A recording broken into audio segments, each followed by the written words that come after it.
Hi everyone, welcome to Megan TV. Thank you for taking time out today to talk TV and some movies later too again. Into now episode 3 of Game of Thrones, The Long Night, and it was a very long, dark night.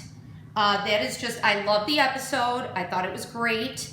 I thought that the action was great. Of course I loved the end of the episode, but I just want to say right off the bat, I really thought that the episode was very dark, where parts of it was really hard to see what was going on. So I kept on trying to adjust the lights in my living room, like turning them off, turning them back on, or turning one on, to be able to see the TV better. And it really didn't work. That was the only problem that I had with it, really. It was just it was nice when, Daenerys, and Jon are riding the dragons and they finally light the sky up to where then you could see by fire. But I was just thinking, this wasn't the first time that we saw a nighttime battle, in Lord of the Rings, in a fantasy movie. And we know that Martin does pull a lot of his stuff, or has said, from Lord of the Rings. And this episode really reminded me of the Helm's Deep scene in the second Lord of the Rings. And also with a mix of the last battle in Return of the King when they are fighting the orcs in front of Mordor. So it kind of was like a mix of those, even though the Mordor fight was more of a daytime fight. But with the Helm's Deep fight, even though it was raining and with all the orcs, we were able to see every action, every little bit. So that was really, like I said before, my only complaint. So what I want to do this in the beginning of this is just talk about from my predictions from the beginning. And I know, like I said in my last video, that I didn't enjoy the last episode because it did kind of mess with my head and kind of screw with me. And I think after this episode, I'm really back on track on how I feel about the show going forward and what's going to be happening going forward from here. So we did see the Night King die in this episode. Another question that I have, because we know that the Night King died, and we also know that Viserion, the White Walker dragon, also died once the Night King was killed, because then all the rest of them just fell, like I said before, that, he was, the top of the pyramid, and if they killed him, then everything that was still alive would die. But we're not really sure if Rhaegal is dead. So I think he is. I think that we were supposed to think that Rhaegal did die because we only see Drogon at the end. But I was, wrong about Drogon giving his life for Dany in fighting the Night King, So now we have Drogon being able to go with them down to King's Landing. So that's one thing that I'm pretty sure of, that we were going to have these, 2 battles. And what's interesting, and it was one thing that they kind of gave away on after the episode thing that they show, where they interview the writers and the directors. And the director of this episode, they specifically brought him in to do this episode because I believe he was the director of the Battle of the Bastards episode. So they wanted to bring him back because they knew what a feat this episode would be and how hard and how long the filming was going to be. Filmed for 55 long nights. So, which is kind of funny that the name of the episode is The Long Night. I'm sure that kind of played into it, how long it took them to film it. But this director is also directing the 5th episode.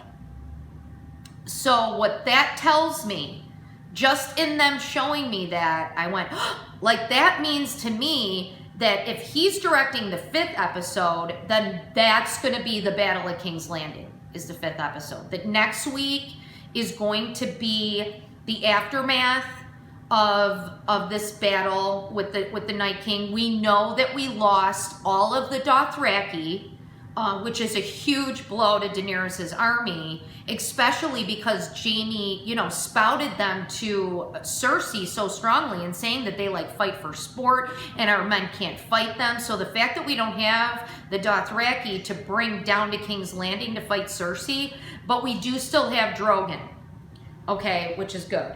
So, anyway, so I think again that next week is going to be them like counting the dead, finding out, you know, who's left to go down to King's Landing.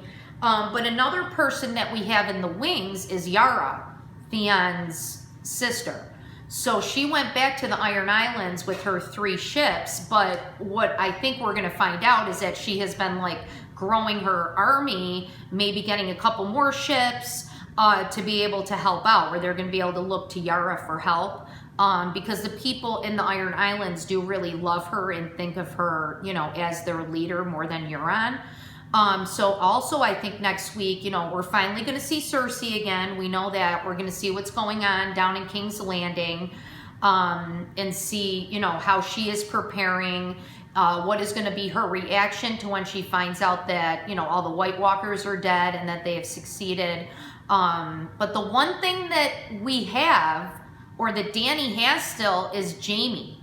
So if anyone knows, you know, how Cersei would plan to fight or ways they can get into King's Landing, I mean, them just having Tyrion and Jaime on our side. But the one thing that they didn't show us was Bronn last week. And Cersei had sent him to Winterfell to kill Tyrion and Jaime. Now, will he show up maybe this 4th episode then and help them? Because like I said, I really don't think that Bronn's going to kill Jaime or Tyrion. I mean, he loves them, you know, and has supported them. Okay, maybe love's a strong word for Bronn, but he, you know, he respects them. They're friends. Okay, so I just wanted to go also through like who we know died in this episode. So we have Jorah died for Dany. Of course he did. It was awesome. I mean, it wasn't awesome him dying, but just like that, if anyone else, like they said in the after the episode, if anyone else was going to die for her, and if she ever needed anybody else, it was him. But it was kind of cool seeing Daenerys wielding a sword and some dragon glass and killing people. So that was neat. And we know that Theon dies at the end. You know, Theon kind of came full circle with his story. I really like the part when Bran tells him, you know, that you found, you know, everything that you did brought you to this point, and you know, he says that you're home. So we know Theon dies. Lady Mormont fighting the Great Giant. That was really cool. So she dies. We also have Beric, Lord of the Light guy with the eye patch. He died finally. So he wasn't brought back again. So he finally died. And then we have Lady Melisandre, who really like helped out this episode. When Melisandre shows up, you know, like we knew that she was going to have like some major part to play, and her lighting up like the Dothraki blades was cool. It kind of gave us that little bit of hope. And it was beautiful, like how they showed the Dothraki like running into the darkness of the White Walkers, and slowly all the lights of their swords going out. And that's when Dany gets on her dragon. But yeah, and she also helped out with lighting that big trench that they had, because they couldn't light it with an arrow. So the fact that she was able to light that up, that was like a really good part of the story too. And just like her, you know, dying at the end. And again, like all the Dothraki die. So that's like a really big hit for Dany too. So especially if we find out if Rhaegal, her other dragon, died, which they didn't show that he was still alive. So, I mean, I guess he must have died too.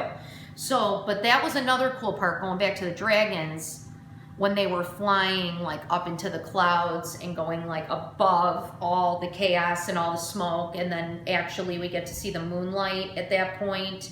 And when they're fighting Viserion. So all those parts were really cool. But then like the parts when they're flying and they were in like that dust storm. It was just so hard to see all of that, and just, you know, how much time and effort that they put into this episode. It was just like, I hate to think that I like missed any like really beautiful computer generated part. And finally then at the end, when Arya kills the Night King, it was funny, like my husband was screaming, I'm probably gonna edit this out as well, this part, but my husband was screaming like, Aya's coming, Aya's coming. And he never says her name right, that's Arya. But we did kind of forget for a second where Arya was. And then when she jumps on the Night King, like, it was cool that where she stabbed him with that Valyrian blade. Now we know that blade came from that was a Lannister blade, when they tried to set up Tyrion, when they sent that guy, when Jaime sent that guy to kill Bran in his bed when he was young in the first season. And then she was given that blade. So, but the fact that she is stabbing the Night King in the same spot that the Children of the Forest stabbed him when they created him, that was the only way that he could be destroyed. So I thought that was pretty cool, because they did allude to that in the second episode, you know, can dragon fire kill him? And Bran said, I don't know, it's never been tried before. So they pretty much told us that the fire wasn't going to work on the Night King, which we've kind of been told in earlier episodes when there was that circle of fire that he walked over. And so it was neat, just, you know, Arya stabbing him right where, you know, where she needed to stab him. That was where he was created. It was just cool that also Arya was given that blade by Bran by that Godswood tree, or in the Godswood. So he knew, you know, for the future, that she was going to be the one to use that blade in that same exact spot. So that was really cool too. And that was a clue that all of us forgot about. I mean, there were all, like I said in my last video, there was all those crazy spoilers, which led to all these crazy predictions.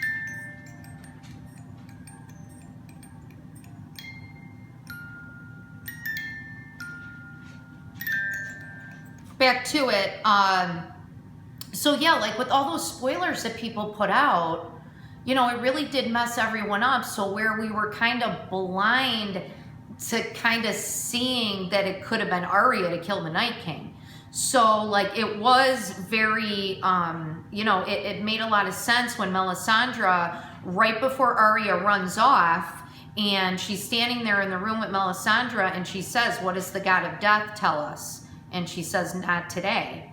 And that kind of takes us back to, you know, when she was still, you know, when she was first learning how to fight, and just everything that Arya went through to become this badass that she is, and worthy of being able to be the person to kill the Night King. So that was just, yeah, it was, I was surprised. Like, my husband was screaming it, but I was surprised, like, when she did it. It was cool. Like, I just thought, oh my God, everyone was right. He's gonna, Bran or him are gonna turn into the same person, or whatever everyone else was saying. And then the Night King dies, and it was just like, thank God. So that was good. And I kind of knew that the Night King was gonna die, like, in the middle of the series, because once I kind of thought about it and knew that we were gonna have these two battles, that there was gonna be one in King's Landing, that the Night King was gonna die. And then that was another thing that all these spoilers brought out.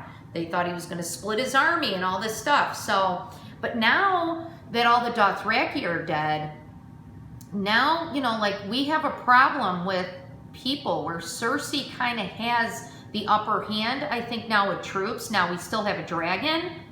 So Yara coming in to help us is going to be a big help. So we'll see what happens. Now, everyone's going back and forth still, like, about whether it's going to be Dany or Jon Snow who's going to win. I'm still sticking with Dany. I am Team Dany. I love Jon Snow. I know I said in my last video that he was a big pussy, but Jon Snow definitely redeemed himself this episode.